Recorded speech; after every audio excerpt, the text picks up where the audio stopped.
warahmatullahi wabarakatuh. Saya Dafan Andi Rahman dari Prodi Pendidikan Bahasa Indonesia Universitas Islam Darul Ulum Lamongan.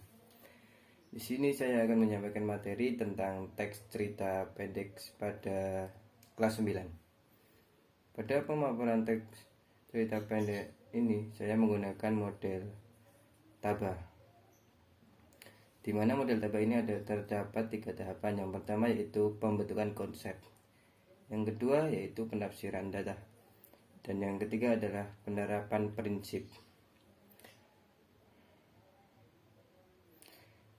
Sekarang mari kita lanjut ke pemaparan materi. Selamat pagi anak-anak. Alhamdulillahirrabbilalamin. Kita masih bertemu lagi di pagi hari ini di pelajaran Bahasa Indonesia. Pada pelajaran pagi ini kita akan membahas tentang teks pada cerita pendek. Pada materi kali ini tidak asing pada kalian, karena kalian sudah pernah membaca. Apalagi di zaman yang modern seperti ini, kita bisa membaca lewat WhatsApp, lewat Google, atau lewat yang lainnya. Nah, sekarang marilah kita pelajari tentang teks cerita pendek. Sekarang saya mau tanya, apa sih cerita pendek itu atau teks cerita pendek itu? Oh iya, betul. Teks cerita pendek yaitu teks cerita secara ringkas dan habis dibaca dalam sekali duduk, dan biasanya bersekitar 500 sampai 1000 kata.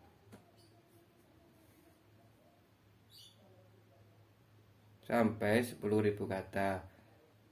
Nah, ciri-ciri dari teks cerita pendek itu ada 3.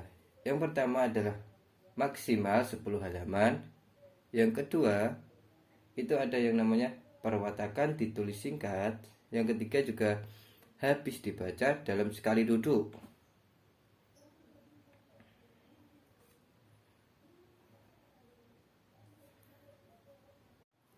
Baik, kali ini kita akan belajar tentang unsur-unsur cerpen.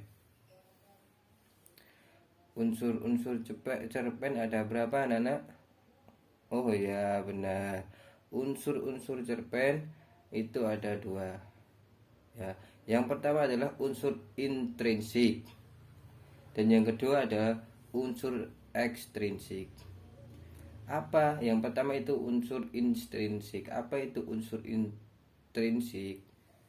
Yaitu pembangun dari dalam, yang berupa tema, latar tokoh, dan penokohan sudut pandang luar amanat.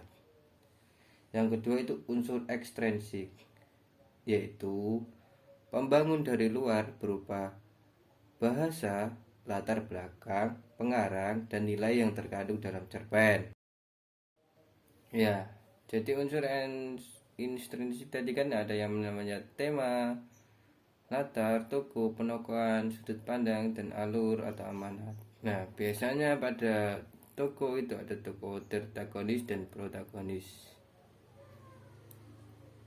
Dan yang sudut pandang di sini biasanya ada sudut pandang orang pertama, kedua, dan ketiga. Nah, terus di sini ada alur. Ada yang namanya alur maju, alur mundur, dan alur campuran. Yang terakhir itu amanat. Amanat itu yaitu pesan yang disampaikan pengarang dalam teks cerita pendek tersebut. Yang kedua adalah unsur ekstrinsik. Unsur ekstrinsik tadi kan sudah dijelaskan kan ya. Nah, yang pertama itu ada berupa bahasa. Nah, bahasa ini misalnya digunakan dalam bahasa daerah atau bahasa Indonesia atau bahasa apa dalam teks tersebut. Kemudian ada latar belakang pengarang. Yang ketiga adalah nilai yang terkandung dalam cerpen. Nilai yang terkandung dalam cerpen itu ada 3. Jadi yang pertama adalah moral, agama, dan budaya. Baik, selanjutnya kita belajar lagi tentang struktur teks cerpen. Nah, struktur teks cerpen atau cerita pendek ini ada berapa? Ayo. Nah, benar. Yang pertama apa? Yang pertama orientasi tahap pengenalan. Yang kedua adalah komplikasi. Yang ketiga adalah resolusi.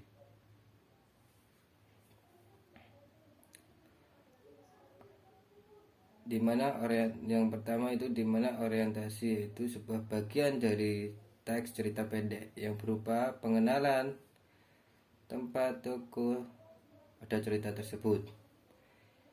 Dan yang kedua anak-anak ini adalah ada komplikasi, dimana pada komplikasi ini isinya konflik atau masalah yang muncul dalam cerita tersebut. Konflik.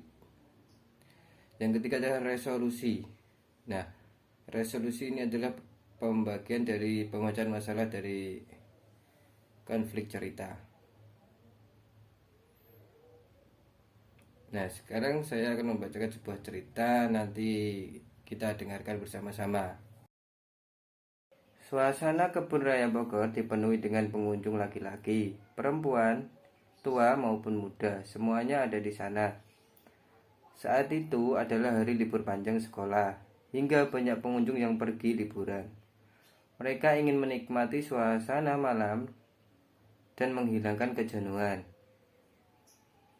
Seorang anak kecil tiba-tiba datang.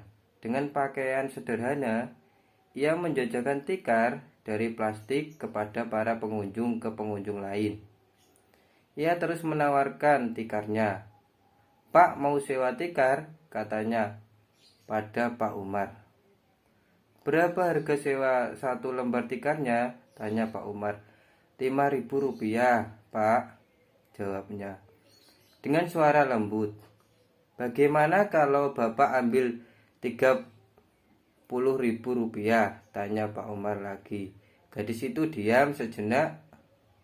Kemudian ia pun berkata, "Baiklah kalau begitu, silakan pilih, Pak."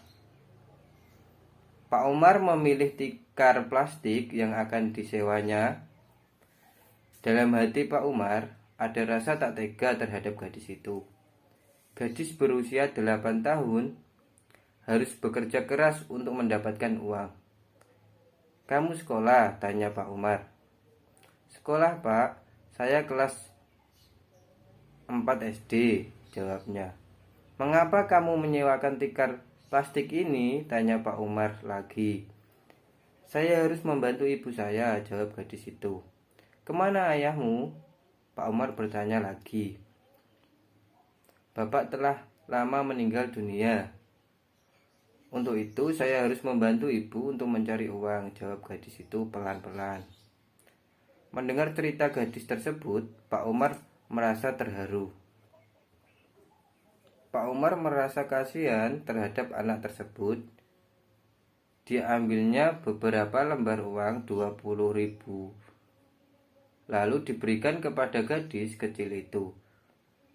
"Pak, maaf, saya tidak boleh menerima uang jika tidak bekerja," katanya. Sambil menggeleng-geleng kepala, "Mengapa?" tanya Pak Umar heran. "Kata ibu, saya boleh menerima uang kalau memang hasil bekerja. Saya tidak boleh meminta belas kasihan dari orang." Mendengar perkataan gadis itu, Pak Umar makin terharu. Ia tahu kalau ibu gadis kecil itu seorang yang berbudi luhur. "Ya udah, begini saja. Kalau memang harus bekerja sekarang, bantu Bapak beserta keluarga.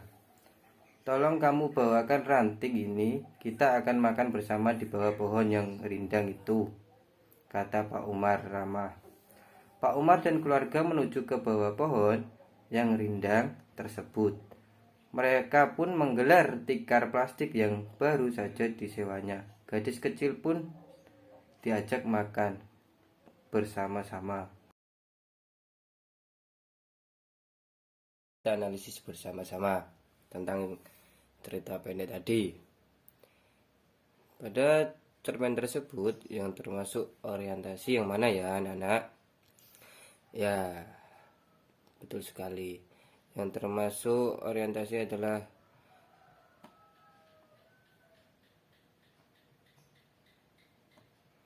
suasana kebun raya Bogor yang dipenuhi dengan pengunjung laki-laki maupun perempuan. Nah, sekarang yang kedua itu adalah komplikasi. Yang termasuk komplikasi itu kira-kira yang mana ya anak-anak? Ya, yang termasuk kemunculan masalah yaitu pada ketika ditanya dia masih sekolah, terus Pak Umar memberikan uang dan si anak menolaknya. Kemudian resolusi atau pemecahan konflik, di mana pada resolusi ini si anak kecil tersebut dibawa untuk membakar rantang. Kemudian pada akhirnya dia diajak makan bersama keluarganya di bawah pohon rindang tersebut. Sekarang kita akan menganalisis dari unsur instruksinya. Yang pertama, pada cerpen tersebut bertemakan apa? Ayo kira-kira apa? Ayo ada yang bisa jawab? Oh ya, kamu. Ya, benar. Bertemakan kegigihan. Kemudian latar pada teks tersebut itu ada 3 ya. Yang pertama itu adalah latar tempat di kebun raya Bogor. Terus latar suasananya mengharukan. Dan latar waktunya itu adalah malam hari. Selanjutnya itu alur.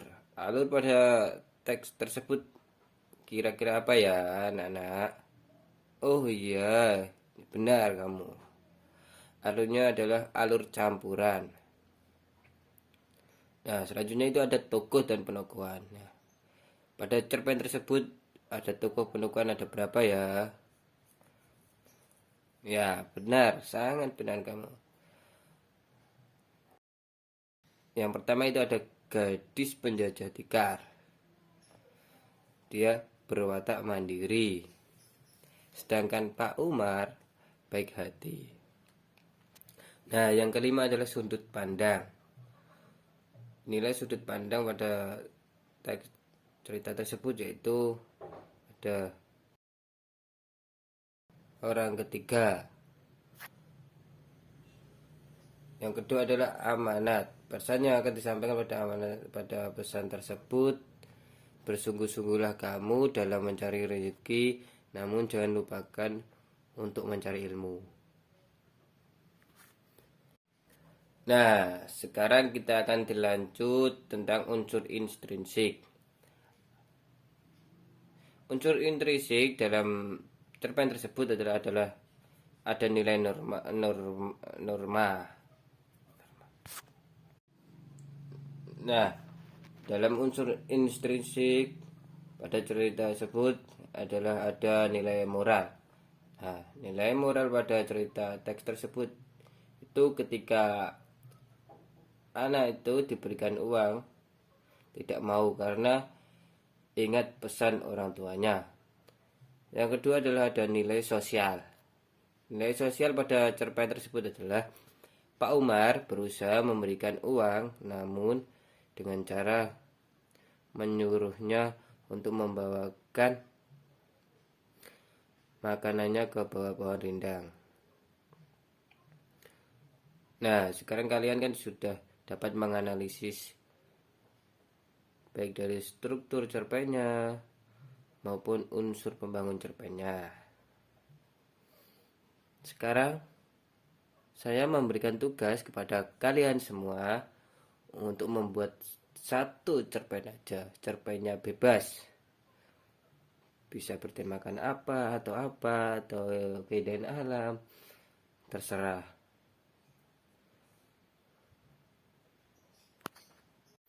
Nah, itu saja yang saya bisa sampaikan. Apabila ada salah kata atau salah pengucapan, saya minta maaf.